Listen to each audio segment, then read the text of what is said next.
नमस्कार दोस्तों, आप सभी का हमारे एमडीएस न्यूज चैनल में स्वागत है। दोस्तों, आज हम बात करेंगे 24 फरवरी के सभी मुख्य समाचारों और तमाम बड़ी खबरों के बारे में। दोस्तों, अगर आप हमारे चैनल पर नए हैं तो प्लीज चैनल को सब्सक्राइब करके बेल आइकन को भी दबा दें, जिससे आप सभी तक सभी ताज़ा खबरें जल्द ही पहुंचा सके। तो आइए दोस्तों, बिना टाइम वेस्ट किए खबरों पर नजर डालें। चलिए बढ़ते हैं आज के पहले अपडेट की ओर।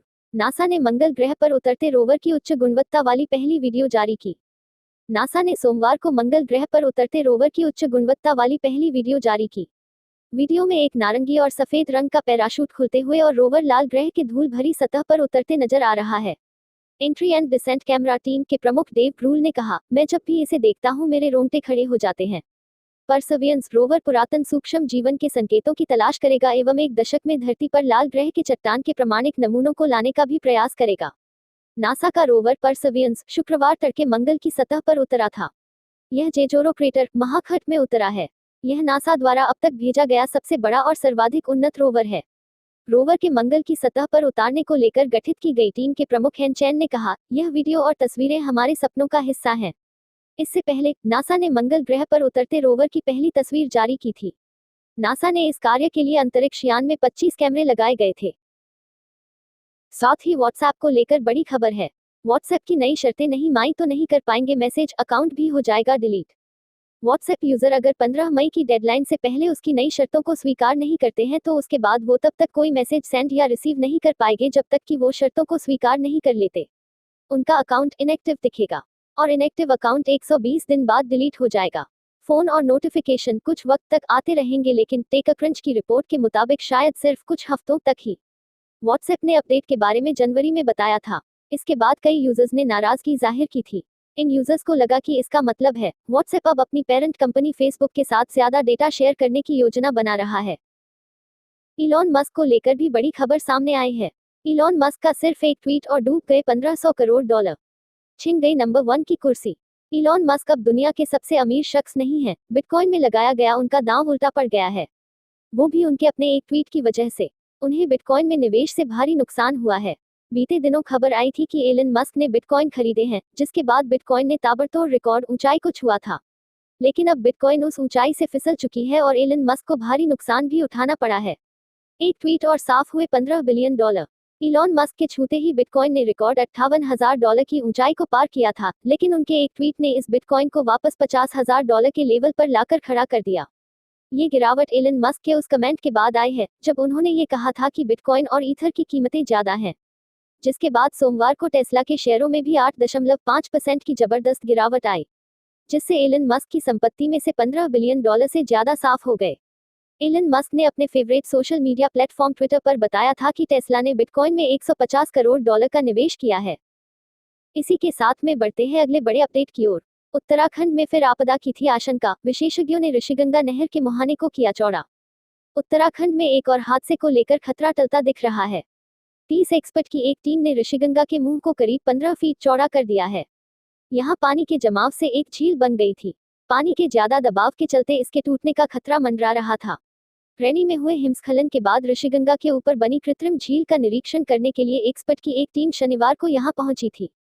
बता दें कि उत्तराखंड में 7 फरवरी को ग्लेशियर टूटने से आई विकराल बाढ़ के बाद कम से कम 68 लोगों की मौत हो गई, जबकि 140 लोग अब भी लापता हैं। राज्य आपदा रिस्पांस टीम एसडीआरएफ के कमांडेंट नवनीत भुल्लर के मुताबिक उनकी टीम ने झील के मुहाने को लगभग 15 फीट चौड़ा करने में कामयाबी हासिल की। फेसबुक को लेकर महत्वपूर्ण खबर सामने आई है। फेसबुक ऑस्ट्रेलिया में न्यूज पर लगा बैन हटाएगा, पीएम मॉरिसन ने दी थी वार्निंग। ऑस्ट्रेलिया में मीडिया लॉ के बाद सरकार और फेसबुक के बीच विवाद अब सुलझता नजर आ रहा है। सरकार ने फेसबुक से न्यूज चैनल्स, न्यूज एजेंसी और न्यूज पेज पर लगी पाबंदी हटाने को कहा, जिसके बाद फेसबुक बैन हटाने के लिए तैयार हो गई। कंपनी का कहना है कि आने वाले कुछ दिनों में ऑस्ट्रेलिया के न्यूज पेज पर लगा बैन हटा दिया जाएगा।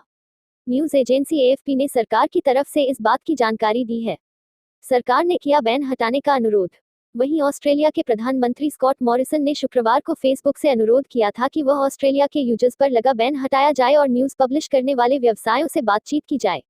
साथ ही साथ मॉरिसन ने वार्निंग भी दी थी कि दूसरे देश भी न्यूज शेयर करने के एवज में डिजिटल कंपनियों से शुल्क वसूलने के उनकी सरकार के कदमों का अनुसरण कर सकते हैं। चलिए दोस्तों, नजर डालें कोरोना आंकड़ों की ओर। देश में कोरोना के 10,584 नए मामले दर्ज, अब तक 1,17,00,000 लोगों को लगी वैक्सीन। देश में कोरोना का खतरा फिर से बढ़ता हुआ दिखाई दे रहा है। एक दिन में कोविड-19 के 10,584 नए मामले सामने आने के बाद देश में संक्रमण के मामले बढ़कर 1,10,16,434 हो गए। वहीं 78 और लोगों की मौत के बाद मृतक संख्या बढ़कर 1,56,463 हो गई। वहीं देश में अभी 1,47,306 लोगों का कोरोना वायरस संक्रमण का इलाज चल रहा है और अब तक 1,07,12,665 लोग संक्रमण मुक्त हो चुके हैं। स्वास्थ्य मंत्रालय ने बताया है कि देश में अब तक 1,17,00,000 से ज्यादा लोगों को वैक्सीन लग चुकी है। वैक्सीनेशन के बाद अब तक 46 लोगों को गंभीर साइड इफेक्ट के चलते अस्पताल में भर्ती कराना पड़ा। इनमें 26 लोग ठीक होकर डिस्चार्ज किए जा चुके हैं। 19 लोग ऐसे भी रहे जिनकी मौत हो गई। हालांकि इनकी मौत का कारण अलग अलग रहा है। एप्पल की ओर से भी एक बहुत बड़ी खबर सामने आई है। एप्पल ने फिर हासिल किया नंबर 1 का खिताब। इस मामले में सैमसंग और हवाई को छोड़ा पीछे। दिग्गज टेक कंपनी एप्पल ने ग्लोबल मार्केट में एक बार फिर अपनी बादशाहत कायम की है। 2016 के बाद पहली बार एप्पल ग्लोबल मार्केट में टॉप कंपनी सैमसंग और हुवावे को पीछे छोड़ नंबर 1 बन गई है। कंपनी ये मुकाम अपनी लेटेस्ट आईफोन 12 सीरीज के चलते कर पाई। कंपनी ने पिछले साल पहली बार 5G फोन लॉन्च किए थे, जो कि यूजर्स को काफी पसंद आए। साल 2020 के आखिरी 3 महीने में कंपनी ने 8 करोड़ से ज्यादा फोन बेचे, जिसके बाद कंपनी दुनिया में सबसे ज्यादा फोन बेचने वाली कंपनी बन गई। आईफोन 12 सीरीज से बिक्री में आया उछाल। एक रिपोर्ट के मुताबिक आईफोन 12 सीरीज के मार्केट में आने से पहले सैमसंग दुनिया भर में बेस्ट स्मार्टफोन सेलिंग कंपनी थी। रिलायंस की ओर से बड़ा अपडेट है। रिलायंस ने की अहम घोषणा, तेल से रसायन कारोबार के लिए बनेगी अलग कंपनी। देश की सबसे मूल्यवान कंपनी और मुकेश अंबानी की अगुवाई वाली रिलायंस इंडस्ट्रीज लिमिटेड रिल ने अपने तेल से रसायन कारोबार के पूर्ण स्वामित्व वाली इकाई में डिमर्जर की रूपरेखा का ऐलान किया है। इसके लिए कंपनी ने शेयरधारकों और ऋणदाताओं से मंजूरी मांगी है। कंपनी को उम्मीद है कि आगामी वित्त वर्ष की दूसरी तिमाही तक इसके लिए मंजूरी मिल जाएगी। कंपनी को ऐसे होगा फायदा। मुकेश अंबानी के इस कदम से कंपनी को सऊदी अरामको जैसे वैश्विक निवेशकों को आकर्षित करने में मदद मिलेगी। एक्सचेंज को दी गई इसकी जानकारी में कंपनी ने कहा कि ऑयल टू केमिकल्स कारोबार के पुनर्गठन से उसे O2C वैल्यू चेन में अवसरों का फायदा उठाने का मौका मिलेगा। रिलायंस इंडस्ट्रीज तेल से रसायन कारोबार के लिए अलग इकाई बना रही है। इस कदम से उसे रणनीतिक साझेदारों के साथ वृद्धि के अवसरों को आगे बढ़ाने में मदद मिलेगी। चलिए बढ़ते हैं अगले बहुत बड़े अपडेट की ओर। अमेजन ने देश में अपने डिलीवरी नेटवर्क में महिंद्रा इलेक्ट्रिक के करीब 100 ई वाहनों को किया शामिल। ई वाणिज्य कंपनी अमेजन इंडिया और ई वाहन कंपनी महिंद्रा इलेक्ट्रिक ने मंगलवार को एक साझेदारी की घोषणा की। इसके तहत अमेजन ने देश में अपने डिलीवरी नेटवर्क में महिंद्रा इलेक्ट्रिक के करीब 100 ई वाहनों को शामिल किया है। दोनों कंपनियों के एक संयुक्त बयान के अनुसार महिंद्रा के करीब 100 ट्रियो जोर ई वाहनों को देश के 7 शहरों में अमेजन के डिलीवरी नेटवर्क में शामिल किया गया है। ये शहर बेंगलुरु, नई दिल्ली, हैदराबाद, अहमदाबाद, भोपाल, इंदौर और लखनऊ हैं। इन्हें अमेजन इंडिया के डिलीवरी सेवा साझेदारों के नेटवर्क में शामिल किया गया है। उल्लेखनीय है कि अमेजन ने पर्यावरण को लेकर किए एक आश्वासन के तहत 2030 तक अपने वैश्विक डिलीवरी नेटवर्क में 1 लाख ही वाहनों को शामिल करने की घोषणा की थी। इसके तहत कंपनी भारत में 2025 तक डिलीवरी नेटवर्क में 10,000 ई वाहनों को शामिल करेगी।